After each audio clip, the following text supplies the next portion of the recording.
രാഷ്ട്രപതി സന്നിധാനത്തേക്ക് എത്തുന്ന ദൃശ്യങ്ങളാണ് പ്രേക്ഷകർ കാണുന്നത്. പമ്പയിൽ നിന്ന് ഇരുമുടിക്കെട്ട് നിറച്ചാണ് രാഷ്ട്രപതി സന്നിധാനത്തേക്ക് ദ്രൗപദി മുർമു ശബരിമലയിൽ അയ്യപ്പ ദർശനം നടത്താൻ ഒരുങ്ങുന്നത്. 18-ാം പടി ചവിട്ടി അല്പസം 11:50 മേലെ തിരുമുറ്റത്തെത്തുന്ന രാഷ്ട്രപതിയെ കുടിമര ചുവട്ടിൽ തന്ത്രി കണ്ഠരര് മഹേഷ് മോഹൻ പൂർണ്ണവും നൽകി സ്വീകരിക്കും എന്നടക്കമുള്ള കാര്യങ്ങളാണ് ഇനി വരാൻ പോകുന്നത്. 1 മണിക്കൂർ 10 മിനിറ്റാണ് രാഷ്ട്രപതി സോപാനത്തുണ്ടാവുക എന്നാണ് അറിയാൻ കഴിയുന്നത്. രാവിലെയാണ് അങ്ങോട്ടേക്ക് പുറപ്പെട്ടത്. ആദ്യം നേരത്തെയുള്ള പദ്ധതി നിലയ്ക്കൽ പോകാനായിരുന്നു. പക്ഷേ അവിടുത്തെ കാലാവസ്ഥ മോശമായത് കാരണം പ്രമാണത്താണ് രാഷ്ട്രപതി ഇറങ്ങിയത്. ഇപ്പോൾ രാഷ്ട്രപതി സന്നിധാനത്തേക്ക് എത്തുന്ന ദൃശ്യങ്ങളാണ് പ്രേക്ഷകർ കാണുന്നത്. പ്രമാണം ഇൻഡോർ സ്റ്റേഡിയത്തിലായിരുന്നു ഇറങ്ങിയത്. നേരത്തെ അതിനുള്ള ട്രയൽ റണ്ണൊക്കെ നേരത്തെ നടത്തിയതുമാണ്. ഇപ്പോൾ രാഷ്ട്രപതി സന്നിധാനത്തേക്ക് എത്തുന്നു. രാഷ്ട്രപതിയുടെ കന്നി ശബരിമല ദർശനമാണ്. സന്നിധാനത്തേക്ക് എത്തുകയാണ് രാഷ്ട്രപതി. അതിൻ്റെ ദൃശ്യങ്ങളാണ് പ്രേക്ഷകർ കാണുന്നത്. പമ്പയിൽ നിന്നാണ് രാഷ്ട്രപതി ദ്രൗപദി മുർമു ഇരുമുടിക്കെട്ട് നിറച്ചത്. 1 മണിക്കൂർ 10 മിനിറ്റാണ് രാഷ്ട്രപതി സന്നിധാന ദർശനമടക്കമുള്ള കാര്യങ്ങൾ ചെലവഴിക്കുക എന്നാണ് അറിയാനും കഴിയുന്നത്. രാഷ്ട്രപതി പോയതിനു ശേഷമാകും മറ്റ് ഭക്തർക്ക് അങ്ങോട്ടേക്കുള്ള പ്രവേശനം ഉണ്ടാവുക. കനത്ത സുരക്ഷാ ക്രമീകരണങ്ങൾ സ്വാഭാവികമായും അതുണ്ടാകും. രാജ്യത്തിൻ്റെ രാഷ്ട്രപതിയാണ്, പ്രഥമ പൗര ആണ്. അങ്ങോട്ടേക്ക് വരികയാണ് രാഷ്ട്രപതി. അവിടെ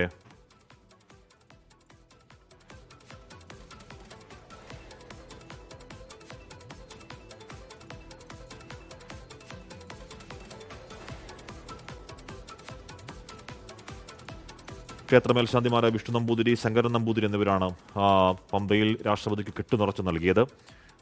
50 പേർക്ക് കെട്ടുനിറയ്ക്കാനുള്ള സൗകര്യം പമ്പയിൽ ഒരുക്കുന്നുണ്ടായിരുന്നു. എന്തായാലും രാഷ്ട്രപതി സന്നിധാനത്തേക്ക് എത്തിയിരിക്കുന്നു. MG പ്രതീഷ് സൂര്യങ്ങളുമായി ചേരുന്നു. പ്രതീഷ്, രാഷ്ട്രപതിയുടെ കന്നി ദർശനം ഏതാനും നിമിഷങ്ങൾക്കകലെയാണ് അല്ലേ? ഹാഷ്മി, അല്പസമയം മുമ്പാണ് രാഷ്ട്രപതി ഈ പമ്പയിൽ എത്തിയത്. പമ്പയിൽ നിന്ന് കെട്ട് നിറച്ചു. ഉടൻ സന്നിധാനത്തേക്ക് പുറപ്പെടും. ഹാഷ്മി സൂചിപ്പിച്ചതുപോലെ തന്നെ ഈ പമ്പയിൽ ഗണപതി ക്ഷേത്രത്തിലെ മേൽശാന്തിമാരുടെ നേതൃത്വത്തിലാണ് ഈ കെട്ട് നിറച്ചത്. ഈ നേരത്തെ തയ്യാറാക്കിയ പോലീസിന്റെ അകമ്പടി വാഹനമുണ്ട്. ആ പോലീസിന്റെ ഗൂർഖ വാഹനത്തിലായിരിക്കും രാഷ്ട്രപതി സന്നിധാനത്തേക്ക് പോകുന്നത്. 11:50 രാഷ്ട്രപതി സന്നിധാനത്ത് എത്തുമെന്നതാണ് നമുക്ക് ഇപ്പോൾ മനസ്സിലാക്കാൻ കഴിയുന്നത്. ഈ സന്നിധാനത്തെത്തുന്ന രാഷ്ട്രപതിയെ ക്ഷേത്രതന്ത്രി കണ്ഠരര് മഹേഷ് മോഹനര് സ്വീകരിക്കും. ഒപ്പം ദേവസ്വം ബോർഡ് പ്രസിഡന്റ്, മറ്റ് ഉന്നത ഉദ്യോഗസ്ഥരും ശബരിമല സന്നിധാനത്തുണ്ടായിരിക്കും. ഏകദേശം 1 മണിക്കൂറും 10 മിനിറ്റുമായിരിക്കും രാഷ്ട്രപതി സന്നിധാനത്ത് തുടരുന്നത്. ഈ സന്നിധാനത്ത് ഗസ്റ്റ് ഹൌസിൽ രാഷ്ട്രപതിക്ക് വിശ്രമിക്കാനുള്ള സൗകര്യവും ഏർപ്പെടുത്തിയിട്ടുണ്ട്. ഉച്ചഭക്ഷണവും സന്നിധാനത്ത് തന്നെ ആയിരിക്കും. 3 മണിയോടുകൂടി ശബരിമല ദർശനം പൂർത്തിയാക്കി രാഷ്ട്രപതി തിരികെ മടങ്ങുമെന്നതാണ് നമുക്ക് ഈ ഘട്ടത്തിൽ അറിയാൻ കഴിയുന്നത്. അശ്മി, ഇനി സന്നിധാനത്തേക്ക് ഉടനെ പുറപ്പെടുക അല്ലെ? അവിടുത്തെ സുരക്ഷാ ക്രമീകരണങ്ങളൊക്കെ എങ്ങനെയാണ് പ്രതീഷ്?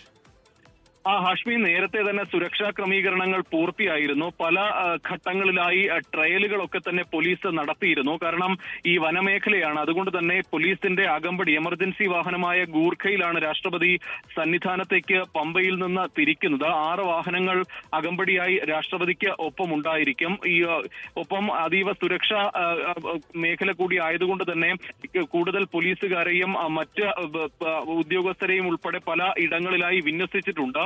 വളരെ പെട്ടെന്ന് തന്നെ ഏകദേശം ഒരു 15 മിനിറ്റിനുള്ളിൽ തന്നെ രാഷ്ട്രപതി ഈ പമ്പയിൽ നിന്ന് സന്നിധാനത്ത് എത്തുമെന്നതാണ് നമുക്ക് മനസ്സിലാക്കാൻ കഴിയുന്നത്. അവിടെ രാഷ്ട്രപതിക്ക് വിശ്രമിക്കാനുള്ള സൗകര്യവും ഏർപ്പെടുത്തിയിട്ടുണ്ട്. 12 മണിയോടുകൂടി തന്നെ ഈ ശബരിമല 18-ാം പടി ചവിട്ടി മുകളിൽ സോപാനത്തിൽ രാഷ്ട്രപതി എത്തും. അവിടെ കൊടിമര ചുവട്ടിൽ വെച്ചായിരിക്കും ക്ഷേത്രതന്ത്രി രാഷ്ട്രപതി ദ്രൗപദി മുർമുവിനെ സ്വീകരിക്കുന്നത്. തുടർന്ന് ക്ഷേത്ര ദർശനമാണ്.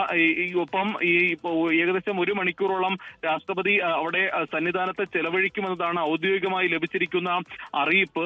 അക്കാര്യങ്ങളിലടക്കം കൃത്യമായ ഒരു സമയക്രമം പാലിച്ചു തന്നെയായിരിക്കും രാഷ്ട്രപതി സന്നിധാനത്ത് തുടരുന്നത്. 3 മണിയോടുകൂടി അവിടെ നിന്ന് തിരികെ പോകാനുള്ള ഒരു ക്രമീകരണമാണ് ഇപ്പോൾ ഒരുക്കിയിരിക്കുന്നത്. നേരത്തെ ഈ പത്തനംതിട്ടയിൽ നിന്ന് ഈ പമ്പയിൽ എത്തിയതിന് സമാനമായ റോഡ് മാർഗം തന്നെയായിരിക്കും രാഷ്ട്രപതിയുടെ മടക്കയാത്രയും. നേരത്തെ ഈ നിലയ്ക്കലിൽ ഇറങ്ങി റോഡ് മാർഗം പമ്പയിലേക്ക് പോകാനാണ് തീരുമാനിച്ചിരുന്നത്. പക്ഷേ മോശം കാലാവസ്ഥയെ തുടർന്നാണ് നിലയ്ക്കലിൽ ഹെലികോപ്റ്റർ ഇറങ്ങാതെ പത്തനംതിട്ടയിൽ ഇറങ്ങേണ്ട സാഹചര്യം വന്നത്. അത്തരത്തിൽ തന്നെയായിരിക്കും രാഷ്ട്രപതി തിരികെയും മടങ്ങിപ്പോകുന്നത്. എന്തായാലും അല്പസമയത്തിനകം തന്നെ ഏകദേശം ഒരു 11:45 കൂടി തന്നെ രാഷ്ട്രപതി സന്നിധാനത്ത് എത്തിച്ചേരുമെന്നതാണ് നമുക്ക് ഇപ്പോൾ ഏറ്റവും പുതുതായി അറിയാൻ കഴിയുന്നത്.